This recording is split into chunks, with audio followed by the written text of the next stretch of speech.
الحمد لله العلا والصلاة والسلام على النبي المصطفى والرسول المرتضى والولي المجتبى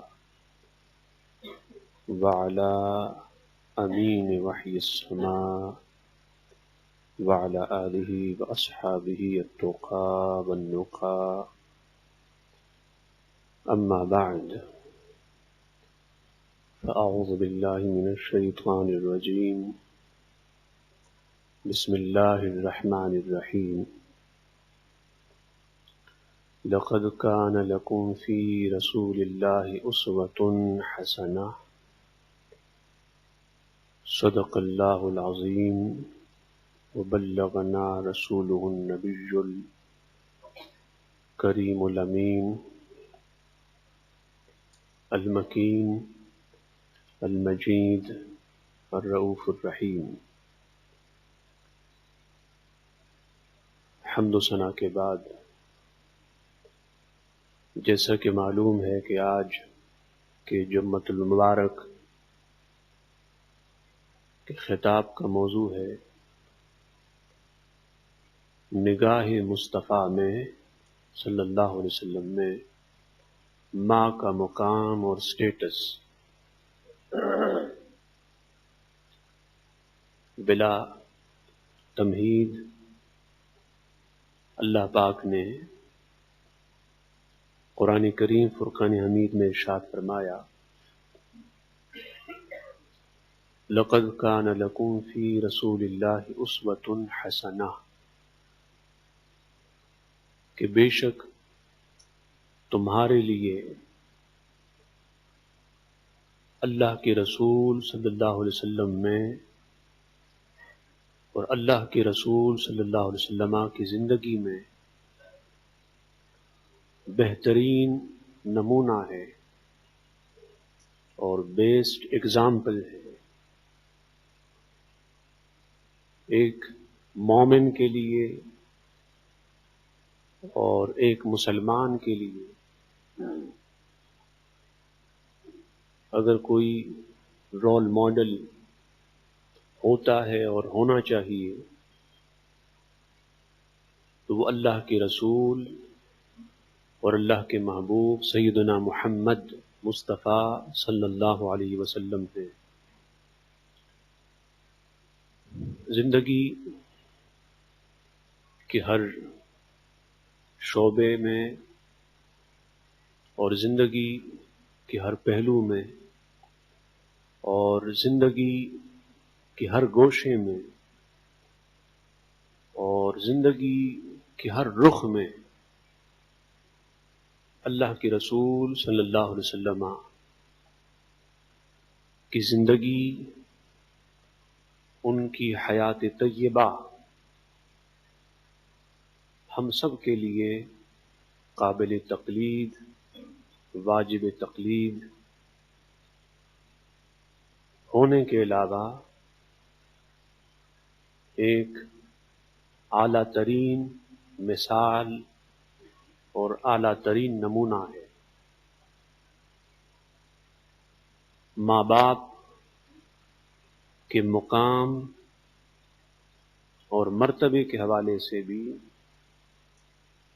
حضور علیہ السلام کی زندگی ہم سب کے لیے مشعل راہ اور مینارہ نور ہے اور ایک ہدایت ہے. آپ سب جانتے ہیں کہ اسلام مکمل ضابطۂ حیات ہے اور کوڈ آف لائف ہے، اور اسلام مکمل دستور حیات ہے. سو اس زاویے سے ماں باپ کے حقوق اور رائٹس کے حوالے سے اور ان کے مقام اور سٹیٹس کے حوالے سے اسلام میں مکمل ہدایات اور تعلیمات موجود ہیں۔ آپ جانتے ہیں کہ اللہ کے رسول، اللہ کے محبوب سیدنا محمد مصطفیٰ مجتبیٰ مرتضیٰ صلی اللہ علیہ وسلم کے والد گرامی قدر آپ کی ولادت سے قبل وفات پا گئے اور وصال فرما گئے، اور آپ کی والدہ ماجدہ، والدہ سعیدہ، آپ کے بچپن میں جب آپ چھوٹے تھے وصال فرما گئی۔ پھر حضور علیہ السلام کو چونکہ امت کو ماں باپ کے حوالے سے ایک نمونہ دینا تھا اور ایک اگزامپل بننا تھا، اس لیے اللہ پاک نے آپ کے رضائی والد گرامی قدر کو اور آپ کی رضائی والدہ، جنہیں حضور علیہ السلام کو دودھ پلانے کا افتخار اور شرف حاصل ہوا، اللہ پاک نے ان کو زندہ رکھا اور طویل زندگی عطا کی، تاکہ امت کے لیے حضور علیہ السلام کی تقلید کا یہ باب کھلا رہے، اور اس اینگل سے اور اس زاویے سے بھی حضور علیہ السلام کی عملی مثال، پریکٹیکل اگزامپل امت کے سامنے موجود رہے۔ سو آپ کے حقیقی اور سگے ماں باپ تو وصال فرما گئے، لیکن آپ کے رضائی والد اور وہ مائیں جنہوں نے آپ کو دودھ پلایا، رضائی مائیں، وہ حیات رہیں اور زندہ رہیں، اور وہ سب کے سب حضور علیہ السلام کے دست مبارک پر مسلمان ہوئے۔ اللہ پاک نے انہیں شرف ایمان اور شرف اسلام بھی عطا کیا۔ ان میں سے حضور علیہ السلام کی وہ رضائی ماں، جس کو ہم اور آپ سب جانتے ہیں، جنہوں نے حضور علیہ السلام کی تربیت اور حضور علیہ السلام کی رضاعت، آپ کو دودھ پلانے کا اور آپ کی خدمت کا بچپن میں شرف حاصل کیا۔ سیدتنا حلیمہ سعدیہ رضی اللہ تعالی عنہا کے حوالے سے آج ہم آپ کے سامنے سنن ابی داؤد کی ایک روایت کوٹ کرنا چاہتے ہیں۔ اس حدیث کے راوی ہیں حضرت ابو طفیل عن ابی طفیل رضی اللہ تعالی عنہ۔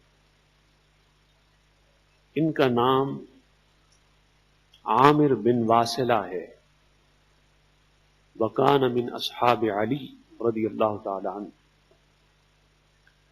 اور ابو طفیل عامر بن واصلہ سیدنا علی المرتضیٰ رضی اللہ تعالی عنہ کے خاص جانشینوں میں سے ہیں اور خاص دوستوں میں سے ہیں، ان کے خاص احباب اور اولیاء میں سے ہیں۔ اور سب سے آخر میں جس صحابی کا وصال ہوا، جن پر دور صحابہ اور زمانے صحابہ اور قرن صحابہ اور عصر صحابہ مکمل ہوا، وہ حضرت سیدنا ابو طفیل عامر بن واصلہ ہے، جن کی وفات کا امت کو بہت درد ہوا، بہت دکھ ہوا، اس حوالے سے کہ یہ وہ آخری صحابی تھے، یہ وہ آخری صحابی تھے پوری دنیا میں حضور علیہ السلام کے، جنہیں ایمان کے حال میں حضور کا دیدار نصیب ہوا اور حال ایمان میں وصال فرما گئے۔ ان پر باب صحابیت، باب دور صحابیت ختم ہوا اور مکمل ہوا۔ یہ اس حدیث کے راوی ہیں، اور بات ہو رہی ہے اس حدیث میں جعرانہ کی۔ یہ مکہ مکرمہ سے ایک منزل کے فاصلے پر طائف کے راستے میں میدان حنین کے قریب ایک مقام ہے جعرانہ۔ اللہ کے رسول صلی اللہ علیہ وسلم جب غزوہ حنین سے فارغ ہوئے تو آپ نے اس مقام میں 16 دن کا قیام فرمایا اور غنیمت کے مال بھی آپ نے یہیں تقسیم فرمائے۔ سو حضرت ابو طفیل فرماتے ہیں کہ رأیت رسول اللہ صلی اللہ علیہ وسلم یقسم لحما بالجعرانہ، میں نے اللہ کے رسول صلی اللہ علیہ وسلم کو دیکھا کہ آپ مقام جعرانہ میں گوشت تقسیم فرما رہے تھے۔ صحابی کا کمال عشق دیکھیں، کمال محبت دیکھیں کہ ان کی نگاہ گوشت پہ نہ تھی، ان کی نگاہ اس نعمت پہ نہ تھی جو حضور علیہ السلام تقسیم فرما رہے ہیں، ان کی نگاہ تقسیم نعمت کے وقت بھی چہرہ مصطفیٰ پہ تھی، رخ مصطفیٰ پہ تھی۔ حضور علیہ السلام کسی بھی عمل میں مصروف و مشغول ہوتے تو صحابی کی نگاہ رخ مصطفیٰ پہ ہوتی اور چہرہ مصطفیٰ پہ ہوتی۔ فرماتے ہیں اذا اقبلت امرأۃ، اللہ کے رسول صلی اللہ علیہ وسلم گوشت تقسیم فرما رہے تھے کہ اچانک سامنے سے ایک عورت آئی۔ عربی زبان میں 2 الفاظ ہیں، ایک ہے اقبال اور ایک ہے ادبار۔ اقبال کا معنی ہوتا ہے سامنے سے آنا، اور ادبار کا معنی ہوتا ہے پیچھے سے آنا، پیٹھ کے پیچھے سے آنا۔ مثلا جب آپ جامع مسجد کے گیٹ پہ داخل ہوں اور آپ بڑھتے ہوئے اندر کی طرف آئیں، میرا چہرہ آپ کے سامنے ہو اور آپ کا چہرہ میرے سامنے ہو، تو یہ اقبال ہے، یہ اقبال ہے، آپ کا سامنے سے آنا ہے۔ تو صحابہ کی عادت تھی کہ جب حضور کی بارگاہ میں حاضر ہوتے تو سامنے سے حاضر ہوتے۔ اس کے 2 فائدے ہوتے، ایک فائدہ حضور کی طرف آنا ہوتا اور ایک فائدہ مسلسل حضور علیہ السلام کو تکنا اور دیکھنا ہوتا۔ سامنے مسجد کے گیٹ پہ اگر کوئی داخل ہو اور وہ منبر و محراب کی طرف دیکھیں تو اس کی نگاہ میرے چہرے پہ پڑے گی۔ یہی حال صحابہ کا ہوتا کہ جب بھی بارگاہ مصطفیٰ میں حاضر ہوتے تو اقبال کی کیفیت میں، اقبال کے حال میں، تاکہ حضور کی طرف چلا بھی جائے اور حضور کو چلتے چلتے دیکھا بھی جائے، اور حضور کی بارگاہ سے جانا ہوتا تب بھی کیفیت اقبال کی ہوتی، یعنی حضور علیہ السلام کو پیٹھ دے کر نہ جاتے، چہرہ حضور کی طرف ہوتا اور اس طرح چلتے چلے جاتے، جس کو کہتے ہیں الٹے پاؤں چلتے چلے جاتے۔ تو حضور کی والدہ ماجدہ جب آئی، حلیمہ سعدیہ رضی اللہ تعالی عنہا، تو اذا اقبلت، سامنے سے آئی تاکہ اپنے شہزادے اور بیٹے کو دیکھے بھی اور ان کی طرف جانا بھی ہو. حتی دنت الی النبی صلی اللہ علیہ وسلم. وہ خاتون چلتی گئی یہاں تک کہ حضور کے قریب ہو گئی. حضور کے قریب ہو گئی. فبسط لها رداءه فجلست علیہ. جب اللہ کے رسول نے دیکھا اس خاتون کو تو حضور علیہ السلام نے اپنی چادر مبارک اس خاتون کے لیے بچھائی اور اس کو اس چادر مبارک پہ بٹھایا. سو وہ حضور کے چادر مبارک پر بیٹھ گئی، رونق افروز ہوئی. اب دیکھیں حضور علیہ السلام اس وقت کام میں مصروف تھے، گوشت تقسیم فرما رہے تھے، لیکن اس دوران بھی حضور نے ماں کا ادب کیا اور ماں کے ادب کے لیے اٹھے. آپ نے قیام فرمایا اور فقط قیام نہیں فرمایا بلکہ اپنی چادر مبارک اتار کے بچھا دی. یہ یاد رکھیں کہ حدیث کے الفاظ یہ نہیں ہے فبسط لہا رداءً کہ حضور نے چادر بچھائی، یہ حدیث کے الفاظ نہیں ہیں. حدیث میں ہے فبسط لہا رداءہ، اپنی چادر بچھائی. کسی اور کی چادر بچھانا اور ہے، مصطفیٰ کا اپنی چادر ماں کے لیے بچھانا یہ اور ہے. خوش نصیب ہے وہ ماں، کتنی عظیم ہے وہ ماں جس کے ادب کے لیے تاجدار کائنات اٹھیں، جس کے ادب کے لیے تاجدار کائنات اپنی چادر اتار کر اس کے لیے بچھائیں. خوش نصیب ہے وہ ماں جس کے لیے تاجدار کائنات اپنی چادر اتار کر اس پہ اسے بٹھائیں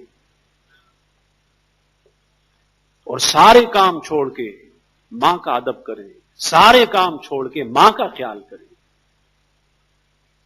آپ جانتے ہیں کہ حضور کی بارگاہ وہ بارگاہ ہے کہ وقت کے بڑے بڑے سلاطین، وقت کے بڑے بڑے بادشاہ، وقت کے بڑے بڑے شاہان وقت آ کر حضور علیہ السلام کے نالین پاک مبارک جوتوں میں بیٹھا کرتے تھے.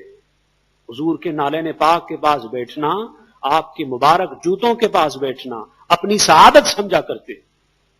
اور جبریل امین آتے تو اتحیات کی شکل میں بیٹھا کرتے، جیسے آپ نماز اتحیات میں بیٹھتے ہیں، حضور کے سامنے اتنے ادب سے بیٹھتے. تو وہ عظیم آقا جس کے سامنے ملائک بھی آ کے ادب سے بیٹھیں، جس کے سامنے ملائک بھی آ کر دو زانو ہو کے بیٹھیں، جس کے سامنے وقت کے بڑے بڑے سلاطین اور شاہان وقت آ کر ادب و تعظیم سے بیٹھیں، وہ عظیم آقا، وہ عظیم محبوب اپنی ماں کی آمد پر اپنی چادر ان کے لیے بچھا دیں. حلیمہ سعدیہ تیری تقدیر پہ قربان، حلیمہ سعدیہ تیری قسمت پہ قربان.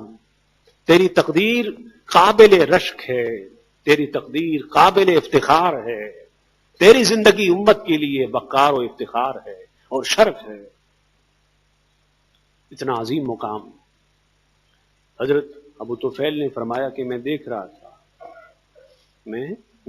تھا کہ حضور علیہ السلام ایک خاتون آئی، چادر مبارک اپنی بچھا دی، اس پہ ان کو بٹھایا. فقلت من ہے، یا میں نے لوگوں سے پوچھا کہ یہ خاتون کون ہے، یہ حضور کی بارگاہ میں آنے والی کون ہے؟ اتنی عظیم خاتون جس کے لیے حضور نے قیام فرمایا، جس کے لیے حضور نے اپنی چادر مبارک بچھائی، جس کے لیے تاجدار کائنات نے اپنی چادر بچھا کے اس پہ اسے بٹھایا، یہ کون خاتون ہے؟ فقالوا ہی امہ التی ارضعتہ. صحابہ نے فرمایا کہ یہ حضور کی وہ ماں ہے جس نے تاجدار کائنات کو دودھ پلایا. تو اگر اس ماں کا اتنا خیال ہے، اس ماں کا بارگاہ مصطفیٰ میں اتنا مقام ہے، اس ماں کا بارگاہ مصطفیٰ میں یہ منصب، یہ کمال و سٹیٹس ہے جس نے فقط دودھ پلایا ہے، تو اس ماں کا مقام کتنا ہوگا جس نے حضور کو جنا ہے، جس کے شکم اطہر سے، بطن مبارک سے تاجدار کائنات کی تولد ہوئی، حضور علیہ السلام پیدا ہوئے، حضور کی ولادت ہوئی. یہ امت کے نوجوانوں کے لیے سبق ہے جو آج جوانی کے نشے میں مست ہو کر، جو آج مال و دولت کے نشے میں مست ہو کر، جو آج دنیا کی فانی مجازی محبتوں میں مست ہو کر اپنے ماں باپ کو بھول بیٹھے ہیں، ماں باپ کے مقام کو بھول بیٹھے ہیں. خواجہ خواجگاں، معین عارفاں، معین چشتیاں، سیدنا معین الدین چشتی رضی اللہ تعالیٰ عنہ ونور اللہ مرقدہ کی حیات طیبہ کو دیکھیں. ان کی زندگی میں بھی ماں باپ کا ادب ہے، ماں باپ کی تعظیم ہے، ماں باپ کی تکریم ہے، ان کا خیال ہے، ان کا لحاظ ہے، ان کا پاس ہے، ان کا ادب ہے. اور آپ جانتے ہیں کہ حضرت نے فرمایا کہ 5 چیزیں ایسی ہیں جس کی طرف دیکھنا عبادت ہے. عالم بعمل کی طرف دیکھنا عبادت ہے، خانہ کعبہ کو دیکھنا عبادت ہے، اور روحانی مرشد اور ہادی رہنما کو دیکھنا عبادت ہے، اور اسی طرح ماں باپ کو دیکھنا بھی عبادت و ثواب ہے. اور بڑی معروف حدیث ہے جو آپ نے بارہا سنی کہ جو ایک نگاہ محبت سے ماں باپ کو دیکھتا ہے، اللہ پاک اس کے نام اعمال میں حج کا ثواب لکھتا ہے. صحابی کی پوچھنے پہ حضور نے فرمایا کہ اگر 100 بار بھی دن میں دیکھے تو اس کے نام اعمال میں 100 حجوں کا ثواب لکھا جائے گا. ناداں فقط ایک نگاہ محبت سے، فقط ایک نگاہ الفت سے، فقط ایک نگاہ شفقت سے، فقط ایک نگاہ پیار سے حج کا ثواب ملتا ہے. تو کیا یہ مہنگا سودا ہے؟ کیا یہ کوئی مشکل کام ہے؟ لیکن آج چونکہ ماں باپ نے تربیت وہ نہیں کی. اگر ماں باپ تربیت کرتے اور حضور کے قریب کرتے بچوں کو حضور کے قریب کرتے تو آج بچے ان کے قریب ہوتے ہیں. یاد رکھیں، اگر آپ چاہتے ہیں کہ آپ کے بچے آپ کے قریب ہوں تو آپ ان کو حضور کے قریب کریں. بچے آپ سے محبت کریں تو آپ ان کو حضور کی محبت سکھائیں، حضور کا ادب، حضور کی تعظیم، حضور کی غلامی کا درس. وہی بچے کل بڑے ہو کر آپ کا ادب بھی کریں گے، خیال بھی رکھیں گے، آپ کو آپ کا مقام بھی دیں گے. یہ حضور کی وہ ماں تھی، میں نے بتایا کہ حلیمہ سعدیہ رضی اللہ تعالیٰ عنہ، جو غزوہ حنین کے موقع پر جہرانہ میں حضور کے پاس آئی اور حضور علیہ السلام نے ادب و تعظیم کے علاوہ بہت سارے تحفے تحائف دے کر انہیں روانہ کیا. حضور علیہ السلام نے اپنی ہر اس ماں کا جس نے حضور کو دودھ پلایا تھا، حضور کی خدمت کی تھی، بچپن میں حضور کی تربیت کی، حضور کو پالا، حضور نے ان کا خیال و لحاظ رکھا، ان کا پاس رکھا. لیکن آج امت کے نوجوان حضور علیہ السلام کی اس اسوہ حسنہ کو بھول گئے، حضور علیہ السلام کی حیات طیبہ کے اس حسین گوشے کو بھول گئے، اس حسین اور جمیل حضور علیہ السلام کی سنت کو بھول گئے. میں آخر میں التجا کرتا ہوں ان نوجوانوں سے جو ماں باپ سے الگ ہیں، دور ہیں، ناراض ہیں، جنہوں نے ماں باپ کو تکلیفیں دی، کہ وہ آج یہ خطاب سن کر، گڑ گڑا کر، رو کر، آہوزاری کر کے ماں باپ کے سامنے ہاتھ جوڑ کر ان سے معافی مانگے. اگر حضور کی روح کو خوش کرنا ہو، اللہ کو خوش کرنا ہو، حضور کو خوش کرنا ہو، تو آپ کو ماں باپ کو خوش کرنا ہوگا، ماں باپ کو راضی کرنا ہوگا، انہیں منانا ہوگا، ان کی ہر اداؤں کو جو شریعت اور سنت کے مطابق ہو سراہنا ہوگا. بڑھاپے میں ان کا سہارا بننا ہوگا، بڑھاپے میں ان کا دست و بازو بننا ہوگا، اور بڑھاپے میں ان کی حفاظت اور کا سامان کرنا ہوگا. اگر آپ کہتے ہیں کہ ہمارے دل میں حضور کا عشق ہے، ہم حضور کے غلام ہیں، تو عشق مصطفیٰ کا تقاضا یہ ہے کہ والدین سے محبت ہو، غلامی یہ مصطفیٰ کا تقاضا یہ ہے کہ والدین کی خدمت ہو. اللہ پاک ہمیں اپنے ماں باپ اور بڑوں کے ادب کی اور خاص حضور علیہ السلام کے ادب کی توفیق عطا فرمائے. حضور علیہ السلام سے سچی محبت اور حضور علیہ السلام کے غلامی کا شرف عطا فرمائے. وما علینا الا البلاغ. صلوا صلاة سنة رسول الله